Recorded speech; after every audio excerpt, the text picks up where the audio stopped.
देखो कि आपके घर में या फिर आपके पड़ोस के घर में आग लग गई, तो आप सबसे पहले क्या करोगे? समझो ये आग है, ये एक ग्लास है, इसके ऊपर हमने ये रख दिया, ऑयल लिया और मैंने जैसे ही इसके अंदर ऑयल डाला,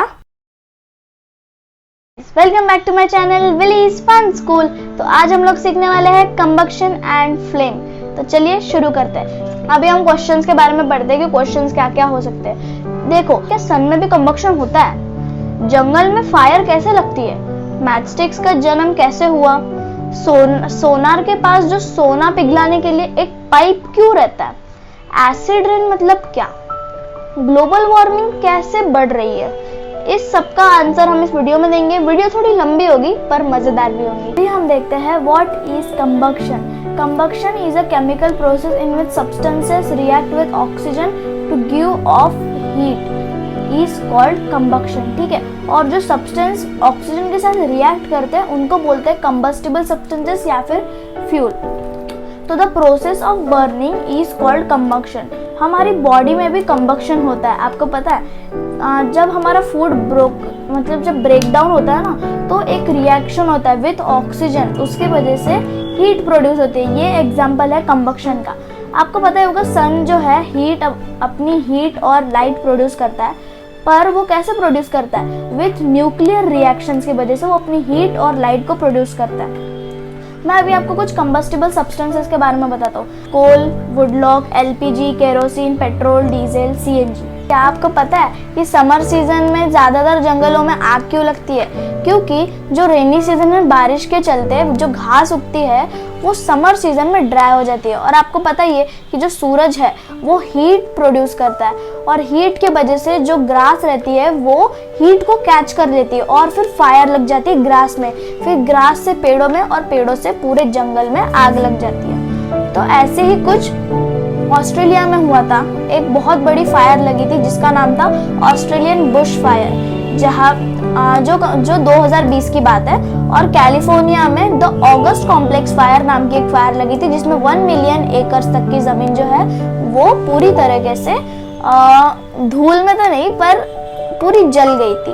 और वहीं पे 2019 में अमेज़न में भी बड़ी ये लगी थी फायर, तो जिसमें बताओ जो बहुत सारे जानवर, बहुत सारे नई प्रजातियां वो सब पहले ही खत्म हो गए।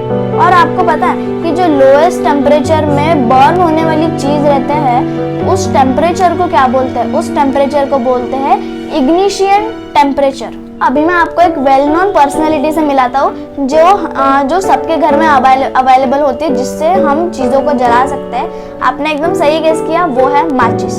तो माचिस की डिब्बी कुछ ऐसी दिखती है जिसके अंदर मैच स्टिक्स होती है कुछ ऐसे। तो अभी हम उसके बारे में जानेंगे। इस माचिस की डिब्बी की हम स्टोरी अभी जानने वाले हैं। तो करीबन 5000 साल पहले जो एंशिएंट इजिप्शियंस होते थे ना, तो वो पाइन वुड की छोटे छोटे पीसेस करके उनके हेड के ऊपर सल्फर लगाकर उसको जलाने का उपयोग करते थे। पर अभी 200 साल पहले कुछ सेफ्टी के लिए जो पाइन वुड का जो हेड रहता है ना उसके ऊपर antimony trisulphide, potassium chloride, phosphorus plus glue और स्टार्च, ये सब को मिलाकर एक जो मिक्सचर तैयार होता था वो उसे उस पाइन वुड के छोटे से क्या बोल सकते हैं उसके टुकड़े पे लगाते थे, उसके हेड के टुकड़े के ऊपर। तो फिर क्या होता था कि ये जो है एक रफ सरफेस के ऊपर जैसे वो एकदम फ्रिक्शन के साथ ऐसे जल्दी से, तो उसके वजह से क्या हीट प्रोड्यूस होती है। इस मैच स्टिक्स के रबिंग सरफेस के बारे में जानते हैं, यानी कि इस सरफेस के बारे में। ये जो सरफेस है ये रेड फास्फोरस है, रेड फास्फोरस प्लस ग्लास, इससे बनता है एक ये रफिंग सरफेस। तो देखो जैसे रेड फास्फोरस को जलाते हैं वैसे ही वो व्हाइट फास्फोरस में कन्वर्ट हो जाता है। सोच के देखो कि आपके घर में या फिर आपके पड़ोस के घर में आग लग गई, तो आप सबसे पहले क्या करोगे? आप फायर सर्विस को कॉल करोगे, फिर वो लोग आएंगे और फिर मोटे मोटे पाइप से पानी देंगे। तो मतलब प्लांट्स को पानी नहीं देना है, आग को बुझाना है बहुत प्रेशर के चलते।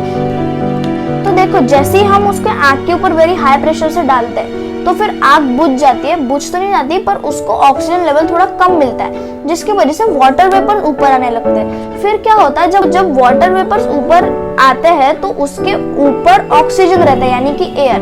और आपको पता ही है कि जो आग है वो तभी ज्यादा देर तक के चलेगी जब उसको ऑक्सीजन मिलेगा। पर अगर आग और ये ऑक्सीजन के बीच में अगर वाटर वेपर्स है, फिर वो हमेशा के लिए बुझ जाएगी। हम लगे तो इसको फिर से भी लगा सकते हैं, पर ऐसा कौन करेगा अपने ही घर को कौन जलाएगा फिर से।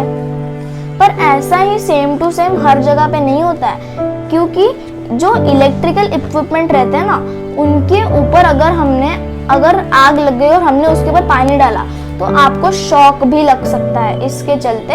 और देखो, मैंने जो आपको अभी बताया ना कि अगर ऑक्सीजन नहीं मिला इसको, क्या बोलते हैं, आग को, तो बुझ जाती है। अभी मैं आपको उसका एक एक्सपेरिमेंट भी करके दिखा देता हूँ।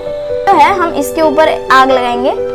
अभी हम माचिस की डिब्बी लेते हैं, फिर जादू करते हैं, और ये देखो ये रबिंग मैंने जला दी, मैंने बुझा दी। फिर से जलाएंगे हम, इस बार एकदम पास में करके। जल जा जल जा जल जा जल जा, जल गई। आजा भाई तू इधर, देखो वैसे। अभी हमने ये समझो, ये आग है, ये एक ग्लास है, इसके ऊपर हमने ये रख दिया, कुछ नहीं हो रहा है, पर इसको ऑक्सीजन नहीं मिल रहा है। ग्लास के अंदर जितना ऑक्सीजन होता है, तो देखो अब ये बुझ गई, ठीक है। अब तो आपको ये काला काला दिख रहा है, ये है कार्बन, जो हमारे पूरे एनवायरनमेंट को ये करता है, पूरे एनवायरनमेंट को अपने दूषित कर देता है। और ये जो अभी धुआं निकला था ना, ये कार्बन डाइऑक्साइड था। अगर समझो एक ऑयल इंडस्ट्री है, ऑयल इंडस्ट्री में अगर आग लग गई तो कभी भी उसके ऊपर पानी नहीं डालना चाहिए, क्योंकि आपको पता ही होगा ना, ऑयल जो रहता है वो पानी के ऊपर फ्लोट करता है। रुको मैं आपको इसका भी एग्जांपल दिखाता। ये ग्लास, ये पानी, और ये मैं हूँ। तो ये मैंने ऑयल लिया, और मैंने जैसे ही इसके अंदर ऑयल डाला तो आप देख सकते हैं कि ये है ऑयल। ये आपको जो येलो येलो दिख रहा है, तो ये है ऑयल। ऑयल कभी भी पानी में डूबता नहीं है, क्योंकि जो पानी रहता है वो ऑयल से ज्यादा हैवी रहता है। अगर आप इसको कितना भी मिक्स कर लो, ये डूबने वाला है नहीं। तो इसलिए कभी भी वहां पे पानी नहीं डालना चाहिए। और मैं आपको बता देता हूँ, फायर एक्सटिंग्विशर, उसके अंदर कार्बन डाइऑक्साइड रहता है। Carbon dioxide is the best extinguisher. और समझो, अगर आपके घर में कार्बन डाइऑक्साइड नहीं रहा है फायर एक्सटिंग्विशर में, तो आप बेकिंग सोडा का भी यूज कर सकते हो। और अभी हम जानते हैं इनफ्लेमेबल सब्सटेंसेस के बारे में। इनफ्लेमेबल सब्सटेंसेस यानी क्या? The substance which have very low ignition temperature and catch fire very easily. इसका एग्जांपल ले लो, अल्कोहल, एलपीजी और पेट्रोल। जानेंगे स्पॉन्टेनियस कंबक्शन के बारे में। तो जैसे कोल माइंस में कोल डस्ट की वजह से आग लगती है, वैसे ही फॉरेस्ट में जो आग लगती है वो सन की वजह से लगती है। पर कहीं कहीं ना, ये जो फॉरेस्ट में आग लगती है, ये कहीं कहीं ह्यूमन केयरलेसनेस की वजह से भी लग सकती है। जैसे कि समझो, अगर आप ना एक कैंप में हो और आपने कैंप फायर जलाई, और आप फिर सोने के लिए जाने ही वाले होते हो, पर आप कैंप फायर को बुझाना भूल जाते हो, या फिर थोड़ी सी कैंप फायर रह जाती है, तो वो घास को लग के पूरे जंगल को गायब कर सकती है, यानी पूरे जंगल को जला सकती है। और अभी आपको थोड़ा ये देखने मिल रहा होगा, न्यूज में ज्यादातर अभी ना एक्सप्लोजन्स की खबर आती रहती है। तो एक्सप्लोजन्स यानी क्या? एक्सप्लोजन यानी कि जैसे कि देखो, फायरवर्क्स आपको पता है, मतलब ये दिवाली के पटाखे, तो उनको हम ज्वलनशील या फिर हम स्फोटक भी बोल सकते हैं, क्योंकि वो स्फोट करते हैं, बहुत बड़ा विस्फोट करते हैं। तो ये क्या होता है, कुछ चीजें रहती है ये जो फायर के साथ कांटेक्ट करने से एक सडन रिएक्शन करती है, मतलब बहुत जल्दी रिएक्ट करती है, और इससे बहुत ज्यादा हीट, लाइट और साउंड बहुत ज्यादा ये होता है, तैयार होता है, और इससे बोलते हैं एक एक्सप्लोजन।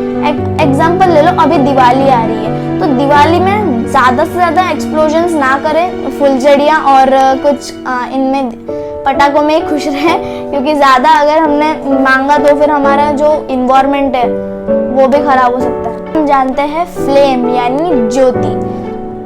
तो एक मतलब हम एक सब्सटेंस जलाने के बाद जिनको जलाए तो ऊपर कुछ दिखता है, जैसे कि कैंडल, मैग्नीशियम, कैम्फोर यानी कि कापूर, केरोसिन, स्टोन, यहाँ तक कि स्टोन भी, और चारकोल। को कापूर पता है, वो राख के ऊपर कापूर रख के जलाते हैं। वैसे मुझे राख बहुत पसंद है।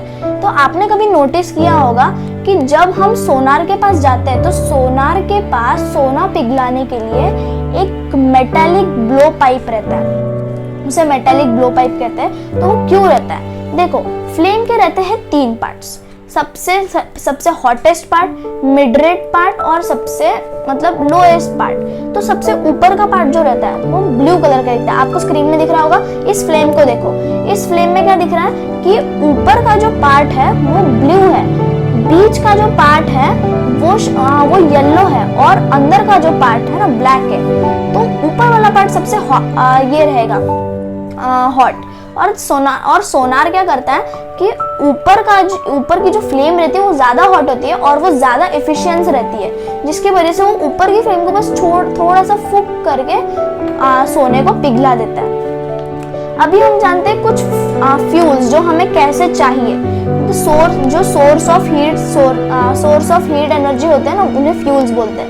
गुड फ्यूल्स कैसे हो सकते हैं? जो बहुत इजीली अवेलेबल हो, सस्ते हो, ज्यादा जल्दी जले, produce large amount of heat. पर ऐसा कोई भी मतलब ऐसे आइडियल फ्यूल्स अभी तक कोई भी नहीं है।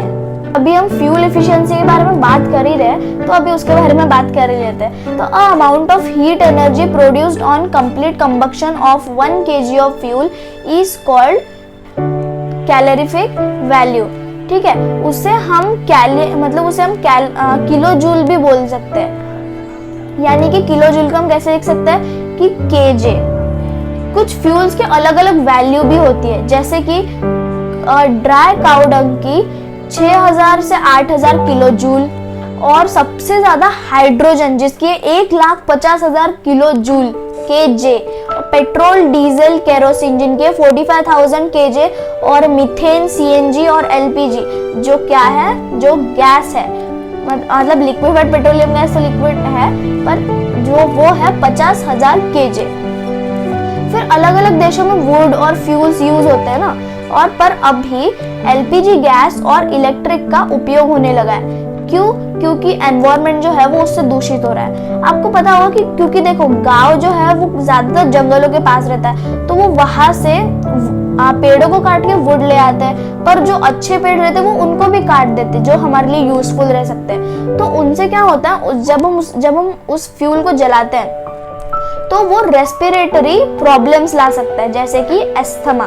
जानेंगे कि इनकम्प्लीट कंबक्शन यानी क्या। इनकम्प्लीट कंबक्शन यानी कि ऐसे कंबक्शन जो कि बहुत ज्यादा पॉइजनस रहते हैं, जैसे कि कार्बन मोनोऑक्साइड।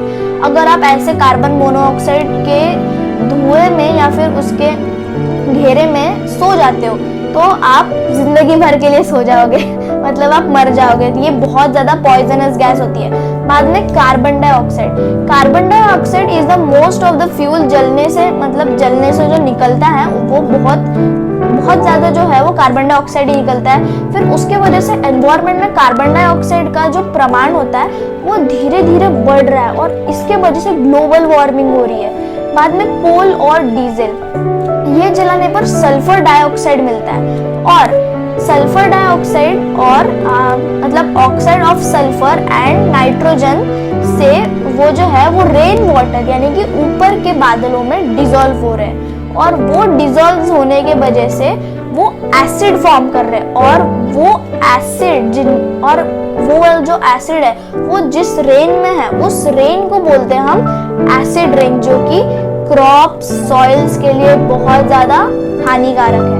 पता होगा कि जो ऑटोमोबाइल्स हैं अभी, वो जो गाड़ियां, वो धीरे धीरे अभी पेट्रोल और डीजल से सीएनजी और इलेक्ट्रिक में शिफ्ट हो रहे हैं, क्योंकि ये एनवायरमेंटल फ्रेंडली है, और ये जो सीएनजी है ना, ये क्लीनर फ्यूल है। ये लाइन बहुत इंपॉर्टेंट है कि ये जो सीएनजी है ये इज अ क्लीनर फ्यूल। और अभी हम ग्लोबल वार्मिंग के बारे में बात कर लेते हैं कि global warming is the rise of temperature atmosphere of the earth. मतलब उसके वजह से जो मतलब जो पोलर ग्लेशियर्स है वो मेल्ट हो रहे हैं। मेल्ट होने से वो जो आइस है वो वाटर में फॉर्म हो रहा है। वाटर में फॉर्म होने से वो जो मतलब जो लेक्स और रिवर्स वगैरह है उन, और जो सीज ओशियंस वगैरह वगैरह, उनकी जो हाइट है वो इतने से इतनी हो सकती है, और उनकी वजह से बाढ़ आने के चांसेस ज़्यादा बढ़ सकते हैं। और अगर बाढ़ आ गई तो जो लोअर कोस्टल रीजन्स है ना, वो पूरे जमीन नहीं, पानी के अंदर बस जाएंगे। तो ऐसा नहीं होना चाहिए, हमें इसकी फिक्र, मतलब हमें इसकी केयर करनी चाहिए। तो अगर आपको हमारा वीडियो पसंद आया होगा तो प्लीज इसे लाइक करें, सब्सक्राइब करें और शेयर करें। मैं आपको मिलता हूँ अगले वीडियो में, तब तक के लिए थैंक्स फॉर वॉचिंग।